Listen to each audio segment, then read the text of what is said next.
YS Rajasekhara Reddy, YS Vijayamma, గారాలపట్టి Sharmila Reddy గారు, బులుగు బ్యాచ్కి జగన్ రెడ్డికి. జగన్ రెడ్డి అంటే వైఎస్ రాజశేఖర రెడ్డి, వైఎస్ విజయమ్మ ముద్దుల బిడ్డ.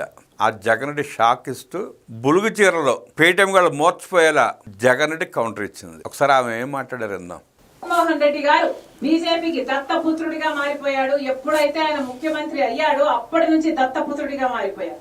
జగన్మోహన్ రెడ్డి బీజేపీకి, మోదీ గారికి దత్తపుత్రుడిలా మారిపోయాడంట.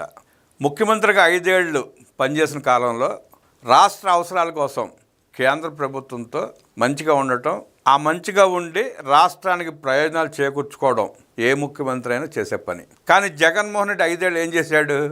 రాష్ట్రానికి ఒక్క పెట్టుబడి తీసుకురాలా, రాష్ట్రానికి మేలు జరిగేలా ఒక్క చర్య కూడా తీసుకోవాలా. లారీలకు లారీలు శాల్వాలు తీసుకెళ్ళి కేంద్ర ప్రభుత్వంలోని పెద్దలకు కప్పుతూ తన అవసరాలు తీసుకునే పని మాత్రమే చేశాడు. తన మీద ఉన్న సిబిఐ కేసులు, ఈడీ కేసులు, కోర్టులు, వాయిదాలు ముందుకు సాగకుండా ఆపుకునే ప్రయత్నం తప్ప రాష్ట్రానికి 0.0005% కూడా పని చేయలే. వ్యక్తిగత ప్రయోజనాలు పొందే ప్రయత్నం చేశాడు తప్ప రాష్ట్ర ప్రయోజనాలకి ఏనాడు పని చేయలే. నిజానికి ఈ రోజు వరకు కూడా జగన్మోహన్ రెడ్డి గారు బీజేపీకి అండగానే నిలబడ్డారు. అదే బీజేపీ పార్టీని రాజశేఖర రెడ్డి గారు ప్రతి సందర్భంలో ఆమె ఏమంటున్నారు? ఇవాళకి బీజేపీ చంక నాకుతున్నాడు, తన స్వప్రయోజనాల కోసం పాదాక్రాంతుడు అయిపోయాడని చెప్పి విమర్శిస్తున్నారు. మా తండ్రి రాజశేఖర రెడ్డి గారు బీజేపీని వ్యతిరేకించాడు, కానీ జగన్మోహన్ రెడ్డి తన కేసుల కోసమో తన వాయిదాల కోసమో బీజేపీకి పాదాక్రాంతుడు అయిపోయాడు అంటున్నారు.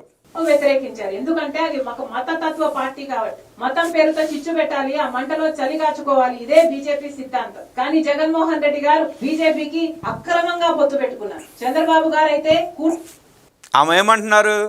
బీజేపీ మత పార్టీ, అలాంటి మతతత్వ పార్టీతో పొత్తు పెట్టుకోవడం ఇష్టలేక ఆ పార్టీతో ఎప్పుడు విభేదిస్తూనే వచ్చారు రాజశేఖర రెడ్డి గారు. కానీ జగన్మోహన్ రెడ్డి తన స్వప్రయోజనాల కోసం పాదాక్రాంతుడు అయిపోయాడు. అందుకే దొంగ స్వామిని తీసుకెళ్లి గంగలో మునిగొచ్చాడు.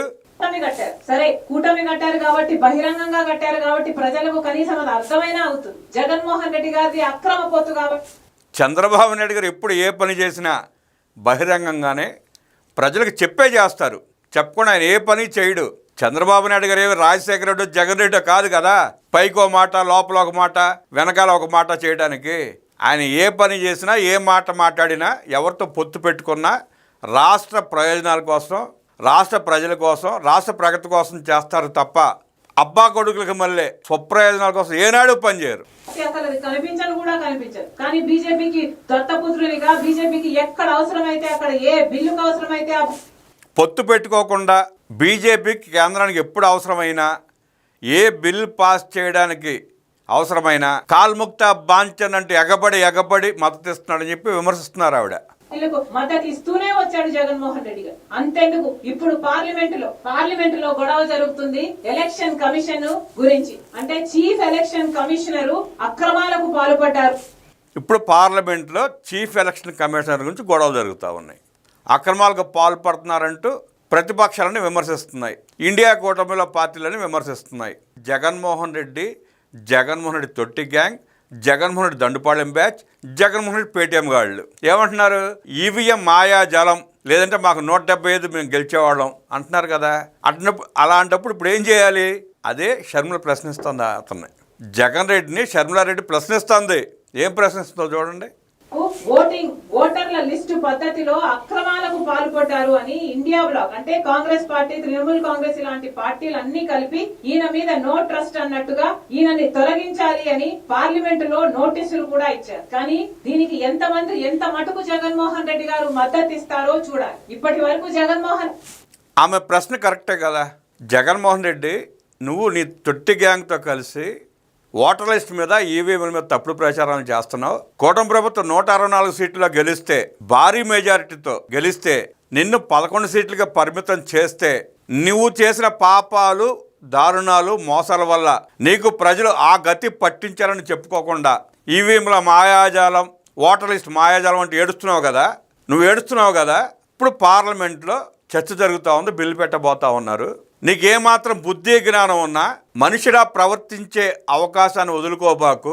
నువ్వు మనిషి అనుకుంటే ఇండియా కూటమి ప్రవేశపెట్టే బిల్లుకి మద్దతు ఇవ్వు అని వార్నింగ్ ఇస్తుంది షర్మిలారెడ్డి జగన్ రెడ్డికి. రెడ్డి గారు బీదేడుపులు ఏడ్చారు. ఎలక్షన్లలో మేము ఓడిపోవడం అన్యాయం అన్నారు. ఈవీఎంలలో మోసం జరిగింది అన్నారు. అక్క చెల్లెమ్మలు నాకెందుకు. ఇప్పుడు మనం చెప్పుకున్నట్టే ఆవిడ కూడా అడుగుతాను జగన్ రెడ్డిని, ఈవీఎంలు మోసం చేయబట్టే మేము ఓడిపోయామని ఏడిచావు కదా, మరి ఇప్పుడు ఏం చేస్తావు? ఇండియా కూటమికి మద్దతు ఇస్తావా, కూటమి ప్రభుత్వానికి మద్దతు ఇస్తావా అని నిలదీస్తా ఉంది. ఏం చేస్తావు జగన్ రెడ్డి, సమాధానం చెప్పు. ఓటేయలేదో అర్థం కావటం లేదన్నారు. పెన్షన్లు తీసుకుంటున్న వారు నాకెందుకు ఓటు పడలేదో అర్థం కావడం లేదన్నారు. మరి నిజంగానే జగన్మోహన్ రెడ్డి గారు ఈవీఎంలో అవకతవకలు జరిగాయి అని నమ్మితే మరి ఈ కమిషనర్, ఎలక్షన్ కమిషనర్ ఎవరైతే ఉన్నారో ఆయనను తొలగించడానికి ఇచ్చిన నోటీసులలో జగన్మోహన్ రెడ్డి గారు మద్దతు ఇవ్వాలి. కానీ జగన్మోహన్ రెడ్డి గారు మోడీకి దత్తపుత్రుడు కాబట్టి నువ్వు చెప్పిన సొల్లంతా నిజమని నువ్వు నమ్మితే, నువ్వు చెప్పే అబద్ధాలని నీ పేటీఎం గారు కూడా నమ్మాలి అని నువ్వు అనుకుంటే, అభిశంసన తీర్మానం మీద నువ్వు ఇండియా కూటమికి మద్దతు ఇవ్వాల్సిందే. లేదంటే నువ్వు మోడీ దత్తపుత్రుడివే, ఎన్డీఏ కూటమి సంక నాకుతూనే ఉన్నావు అని అనుకోవాల్సి వస్తుందని చెప్పి తీవ్రంగా ఘాటుగా విమర్శించారు ఆమె.